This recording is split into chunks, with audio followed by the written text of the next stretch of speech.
onde basicamente é um leitorzinho de crachá com tecnologia RFID conectado a um celular que está instalado lá no ônibus. E com 5 dias a gente tinha a operação implantada em todos os ônibus. E o que isso traz de melhoria para a gente?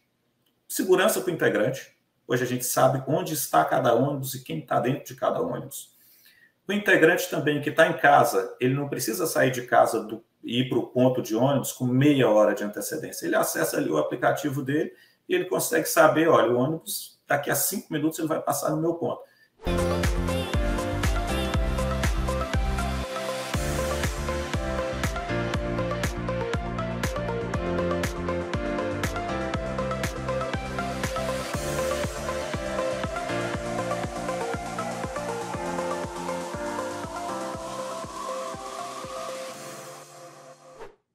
Olá, pessoal, eu sou Cláudio Cardoso e este é o Conexão EC, o podcast da Construtora. A gente aqui conversa sobre inovação aberta, sobre startups, empreendedores também desse segmento, sobre BIM, enfim, tecnologias aplicadas à construção, uma série de temas que são muito importantes. Hoje, no segundo podcast de 2023, eu tenho aqui a satisfação de conversar com o Pedro Henrique Sá. Ele é coordenador administrativo e de suprimentos do ProSub, olha só, né? Um dos projetos mais destacados e que, na verdade, nutre o orgulho de todo o grupo, né?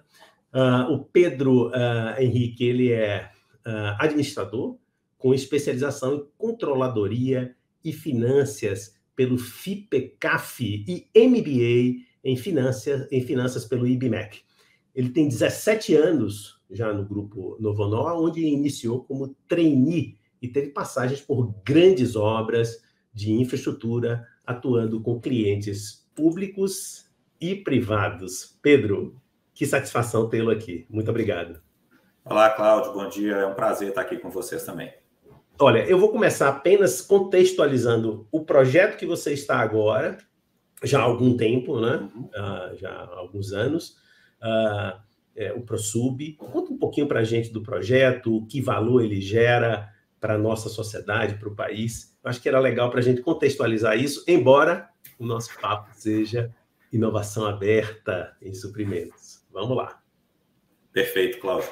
O ProSub ele é um dos maiores, se não o maior projeto de infraestrutura em construção e já construídos no Brasil. A gente está fazendo aqui um estaleiro e uma base naval para a Marinha do Brasil.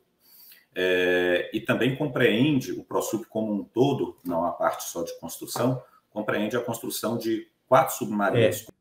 Pedro, desculpa lhe interromper tão cedo assim, mas tem os 4 submarinos convencionais e tem mais um outro, né? Que tem outro tipo de propulsão. Isso, são 4 submarinos de propulsão convencional e um submarino de propulsão nuclear. Não é uma arma nuclear, mas um submarino com propulsão nuclear que gera para a Marinha do Brasil diversas vantagens operacionais e estratégicas, né? E o grande motivador deste projeto para a Marinha é a defesa da Amazônia Azul, que é a nossa área marítima, não é só a costa, é uma área que avança alguns quilômetros pelo mar, onde grande parte das riquezas do país são exportadas e também produzidas, seja com pré-sal ou outras, a pesca e outras atividades que são exploradas no mar. Então, é um projeto que vai proporcionar, colocar a Marinha do Brasil em um outro nível, um outro patamar de tecnologia, de capacidade de defesa e proteger as riquezas nacionais que são de grande valor no país. Fantástico, né? Quer dizer, a gente, nessa brevíssima conversa, a gente vai se dando conta, nossa, o nosso país tem uma costa monumental, né? Talvez poucos países tenham uma costa tão grande como a nossa, né? E uma costa tropical, né? Quer dizer, porque tem outros países que têm costas enormes, mas são costas polares, quase, coisa desse tipo, né?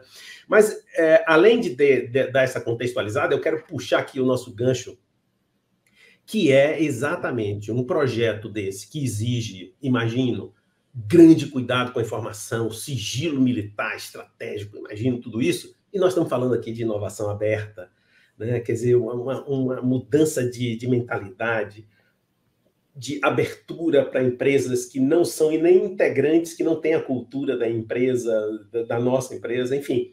Comenta para a gente aí como é essa aventura e qual a importância que você dá a isso, trazer a inovação aberta, startups para participar de projetos. Perfeito, Cláudio.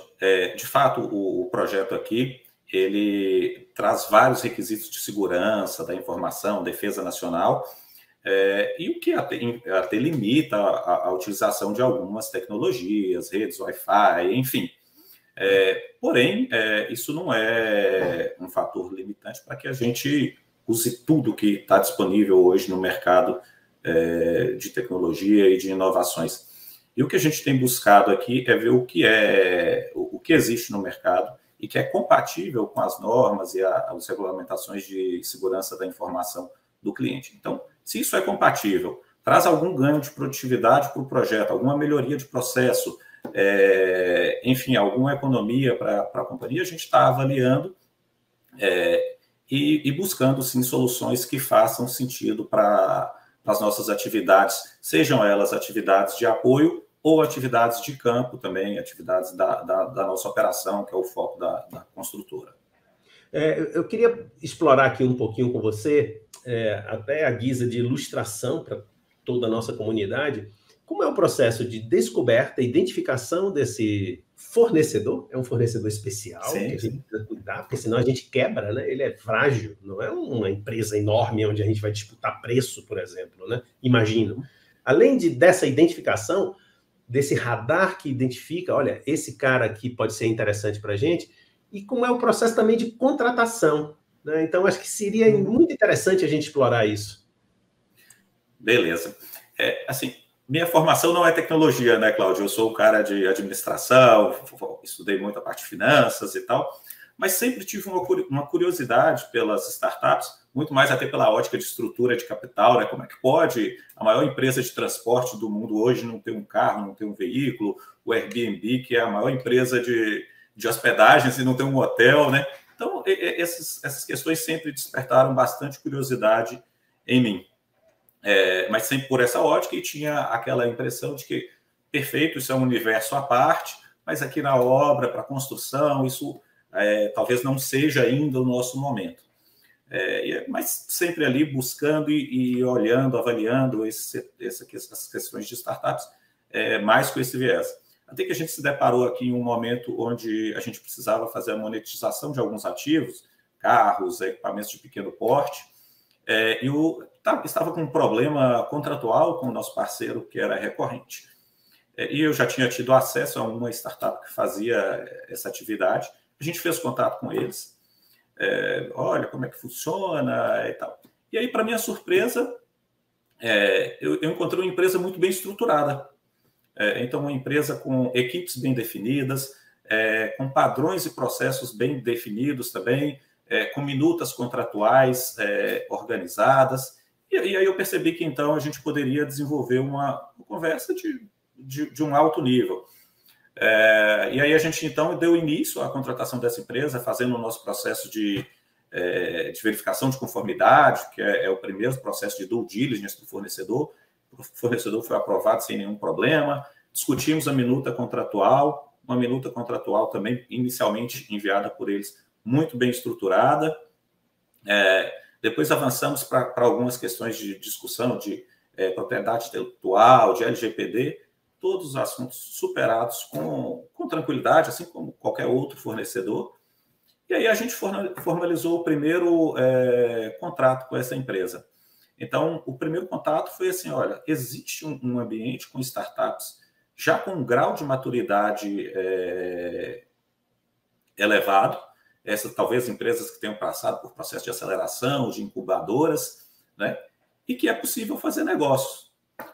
A gente também, para fazer a equalização, que às vezes você tem alguma dificuldade de, poxa, mas eu não tenho 3 fornecedores que fazem isso.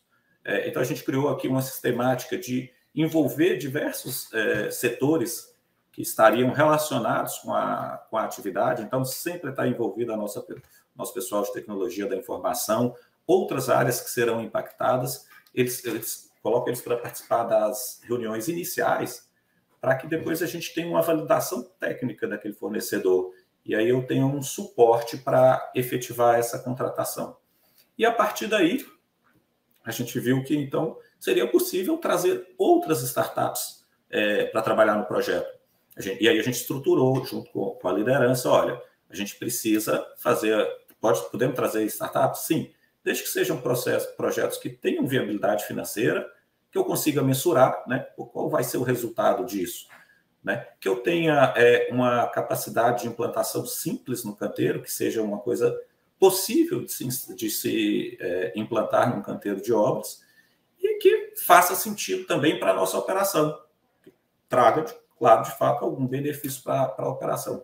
E daí a gente foi ao mercado, fez contato com alguns hubs de inovação, enfim, ouvi muito podcast, né, para aprofundar um pouquinho mais, inclusive o pessoal da InnoScience, que deu uma entrevista para vocês, ouvi basicamente todos os podcasts deles, para também me familiarizar um pouco com o tema, e a gente, então, estruturou um programa, elegeu 4 ou 5 empresas e iniciamos um processo de contratação com eles, isso aí no primeiro semestre do ano passado. Eu tenho talvez por formação ou por talvez um jeito pessoal, eu tenho digamos assim, uma conexão, usando o nome do nosso programa, com uma questão cultural, de mudança de mindset, porque talvez eu me observe, né? Em muitas coisas da minha vida eu levei meses ou até anos para superar, e era simplesmente um preconceito, uma visão. Eu quero explorar um pouquinho sobre esse mindset de que inovar é caro, startups são inseguras, e que a gente pode, por exemplo, ter uma relação, apenas mais um fornecedor, já falei um pouco disso. Eu queria explorar isso aí. Mas eu não sei qual é o nível também de sigilo que um projeto desse tem. Você poderia ilustrar algum tipo de aplicação de startup, mesmo que seja genérico, se você não puder identificar, para dar ao nosso ouvinte a concretude do que você está falando, assim. Em que você está usando isso, na medida, claro, do respeito que nós temos ao sigilo que um projeto desse observa?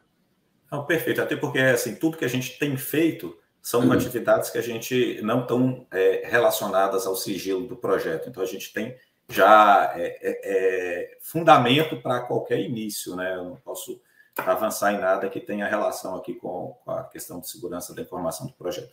Mas, assim, um caso bem sucedido que a gente tem, aí que até tem um histórico legal, porque são 3 fases, é a questão do controle de nossos ônibus fretados. Essa sempre foi uma atividade sensível e de difícil controle. A gente, hoje, no projeto, tem mais de 20 ônibus espalhados por 6 cidades aqui da região metropolitana do Rio. Esse número já foi bem maior. E lá no passado, em 2018, talvez, uma tecnologia similar já existia. A gente fez contato com a empresa, avaliou, porém, naquela época, o projeto era financeiramente inviável, porque os investimentos iniciais com compra de equipamentos eram relevantes e não fazia sentido do ponto de vista financeiro.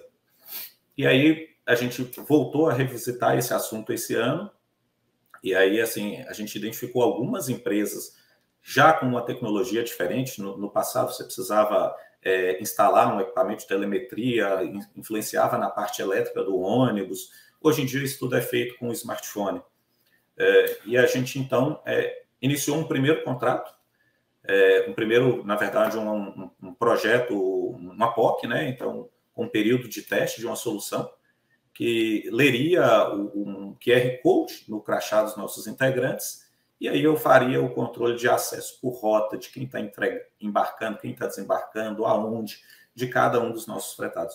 Isso não funcionou no primeiro momento, porque a gente tinha dificuldade de iluminação, o integrante não conseguia aproximar o celular no QR Code no momento certo, e a gente, então, cancelou esse projeto com 1 mês e meio de teste, pivotou a ideia, trouxe outro fornecedor, e aí ele já com uma tecnologia de leitura diferente, onde basicamente é um leitorzinho de crachá com tecnologia RFID, conectado a um celular, que está instalado lá no ônibus, e com 5 dias a gente tinha a operação implantada em todos os ônibus. E o que isso traz de melhoria para a gente? Segurança para o integrante. Hoje a gente sabe onde está cada ônibus e quem está dentro de cada ônibus. O integrante também que está em casa, ele não precisa sair de casa e ir para o ponto de ônibus com meia hora de antecedência. Ele acessa ali o aplicativo dele e ele consegue saber, olha, o ônibus daqui a 5 minutos ele vai passar no meu ponto. Então, agora que eu vou me deslocar para o ponto. Então, o integrante trouxe mais conforto para o integrante também, porque ele acaba podendo otimizar melhor o seu tempo. A gente consegue otimizar o tempo das rotas, ver qual o deslocamento, qual o tempo de deslocamento de cada rota, tem alguma interferência na via, não tem. Conseguimos otimizar as ocupações dos nossos veículos, sabendo quem está em cada ônibus, cada dia, onde está desembarcando. Quando eu tenho movimentações, sejam de admissões ou demissões, no dia seguinte eu já consigo ajustar todas as rotas. Então, assim, trouxe melhorias significativas para a nossa operação e que antes era tudo feito diariamente, em planilha, controle. O motorista, então, informava quem veio em cada ônibus, quantas pessoas, a gente ficava somando essas planilhas. Era, assim, uma atividade manual absurda e hoje a informação é instantânea para a gente.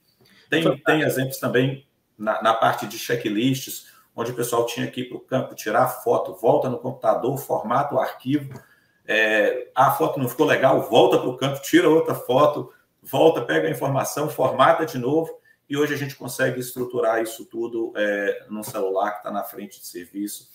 Ele gera a informação, gera as não conformidades, automaticamente já vai para quem tem que ir. Se eu tenho um subempreiteiro que teve uma não conformidade de segurança, automaticamente ele já recebe essa informação, tem um prazo para corrigir. Então, para a gente, são ferramentas que têm apoiado bastante no dia a dia da obra, e a gente está no início. Eu acredito que tem muita coisa aí para ser feita ainda.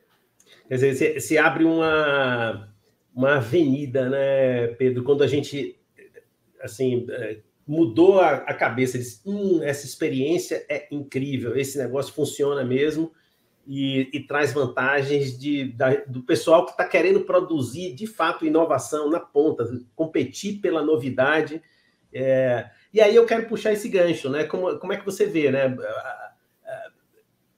É natural que haja uma resistência. Nossa, um projeto desse, você está louco, a gente não pode arriscar nada, coisa nova, esses meninos que fizeram a empresa na garagem ontem. Como é essa mudança e trazer para a cena interna da alta direção da empresa, dizer, cara, a realidade não é essa, não. É gente com muita experiência e que gerou uma novidade para o mercado e está trazendo ganhos excepcionais. Como é esse movimento interno de convencimento, de negociação interna, de venda, né, interna da inovação aberta? Então, Cláudio, assim, a OEC sempre teve uma cultura de muita delegação, de trazer já muitas inovações e novos processos. Isso sempre fez parte da nossa cultura. Talvez quando você parte para a parte mais tecnológica e digital, isso sim ainda seja um paradigma, as pessoas olham e sempre imaginam que isso vai ter um custo muito alto, o que não é verdade na maioria dos casos, ou em grande parte dos casos, e que são processos bastante complexos. O que a gente usou como estratégia? Começar pequeno, começamos com um projeto só, né, que foi esse de venda online. Foi um projeto que, por essência, gerou receita, né, então ele não tinha custo, ele só gerava receita com ativos inservíveis que estavam eventualmente equiparados e que a gente precisava monetizar.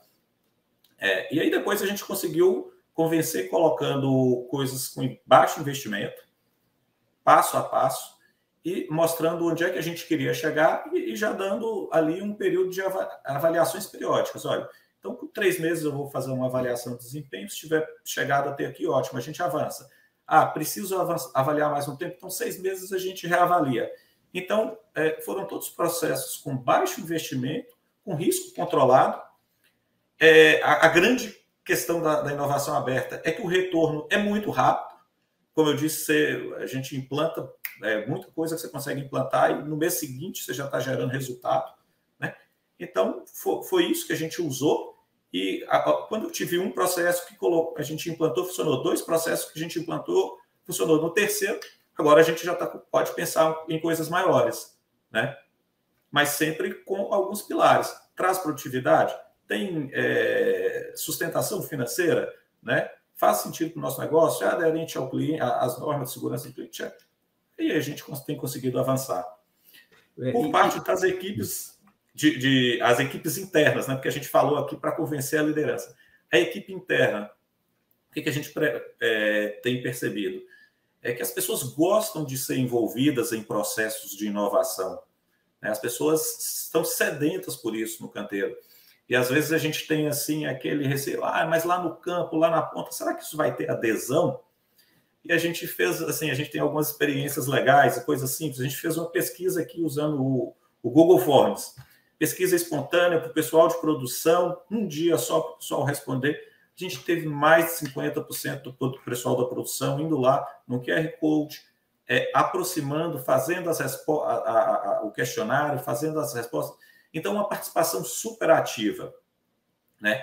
A gente, nesse processo também, fez alguns treinamentos aqui, envolvendo mais de 78 pessoas da obra, do gerente a ajudante.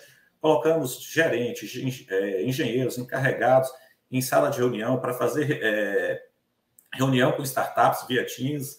Então, foi uma experiência muito legal. O que muda um pouquinho quando você vai contratar uma grande empresa e você está falando de uma startup, é que às vezes o processo precisa ser mais... ter um acompanhamento e um empenho maior das nossas equipes, no sentido de que a solução às vezes não vai chegar tão pronta como a gente gostaria, não vai atender 100% daquela demanda, e a gente tem que entender, olha, talvez eu tenha que abrir mão de um pouquinho aqui, vou perder um pouquinho, mas eu tenho 90% da minha demanda atendida. A gente tem muito aquela coisa, traz a pessoa aqui no canteiro de obra para nos dar um suporte, e muitas vezes quando você está se relacionando com startup, é tudo virtual, são tutoriais na internet. Então, exige da equipe que está de implantação e que está ali na linha de frente uma dedicação maior no momento de implantação e de conceber e estruturar as coisas.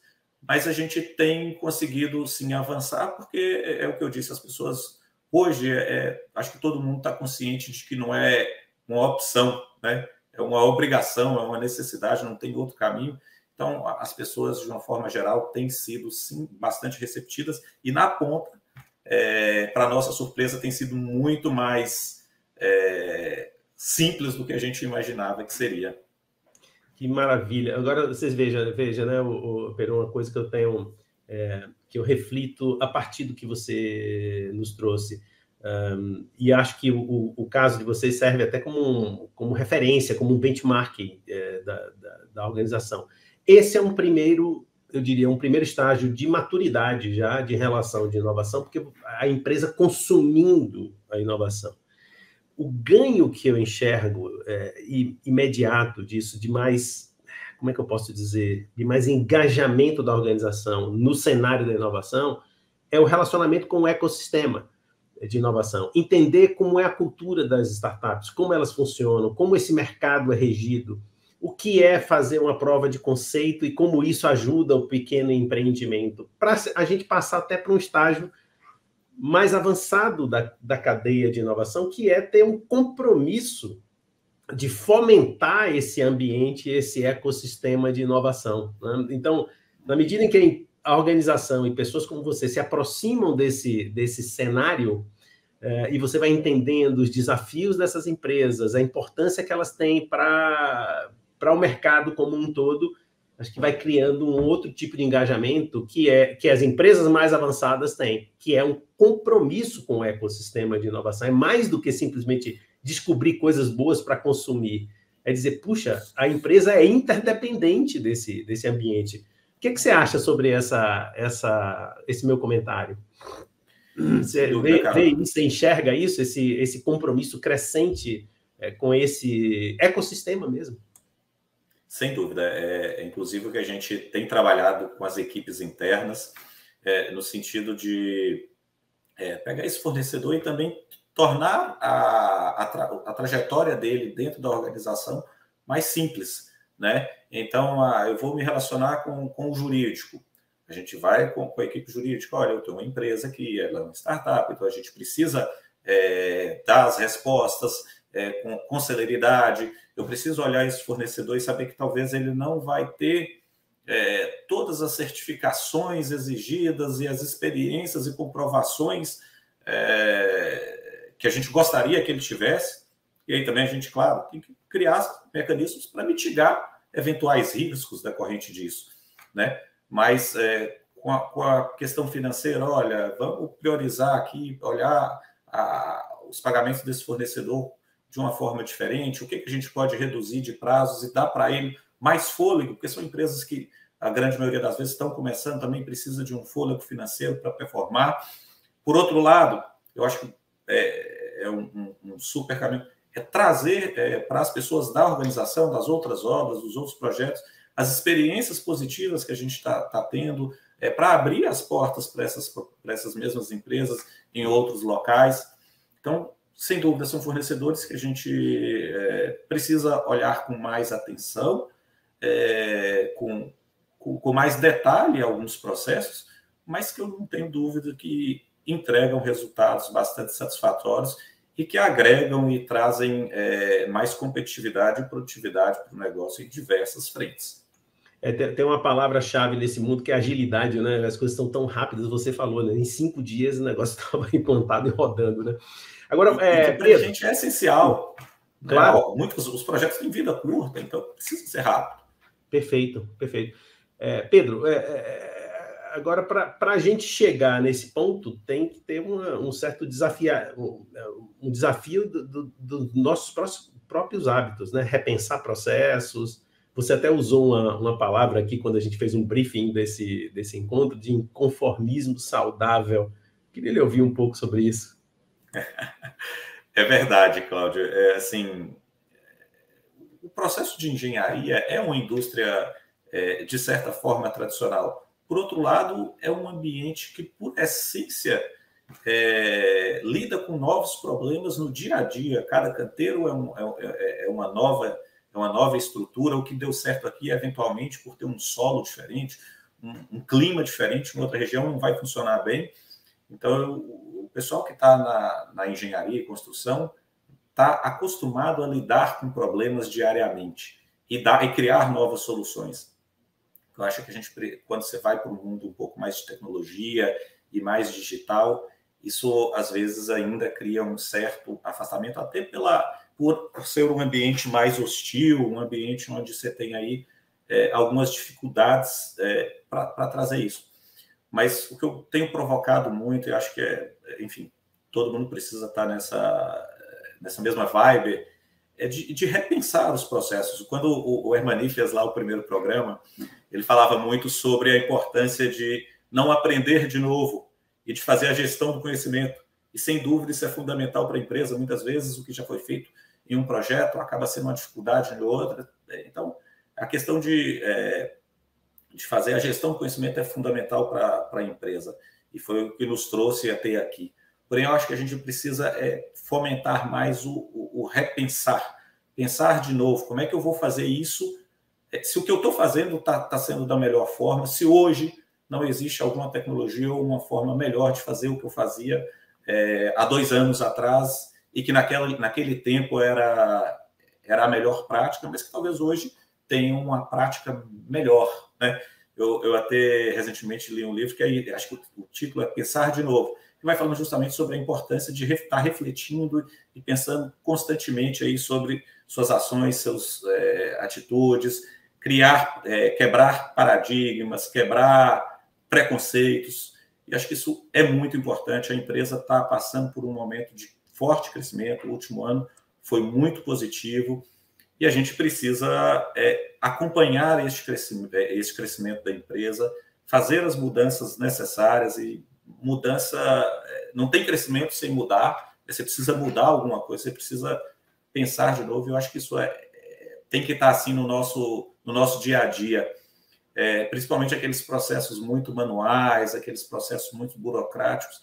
Será que isso hoje faz sentido? Será que não tem uma forma melhor? Será que eu consigo digitalizar isso aqui? Está sempre fazendo essas perguntas e não tenho dúvidas que a gente vai achar respostas e soluções melhores para muitas coisas que a gente vem fazendo hoje em dia, não só a EC, mas a indústria como um todo tem feito isso e tem evoluído dessa forma. Pedro, que depoimento maravilhoso. A gente agradece muito a sua participação. Para nós da OECIM é um motivo de orgulho estar em contato com a turma que está na linha, mesmo nas funções de apoio, mas estão no canteiro. São depoimentos muito ricos e preciosos para a gente. Parabéns pela sua jornada, parabéns pela sua carreira também. E um grande abraço para a turma do ProSub, muito querida e muito comprometida. Muito obrigado. Eu que agradeço, Cláudio. Muito obrigado pela oportunidade de estar aqui. A gente fica aí à disposição de todos os colegas e também da equipe de inovação aí da OEC. É um prazer para a gente estar aqui. Obrigado. Chegamos ao final de mais um Conexão OEC. Hoje eu conversei com Pedro Henrique Sá, que é coordenador administrativo e de suprimentos do ProSub. Um depoimento maravilhoso sobre a aplicação da inovação aberta nos nossos canteiros. Até o próximo programa. A gente se vê.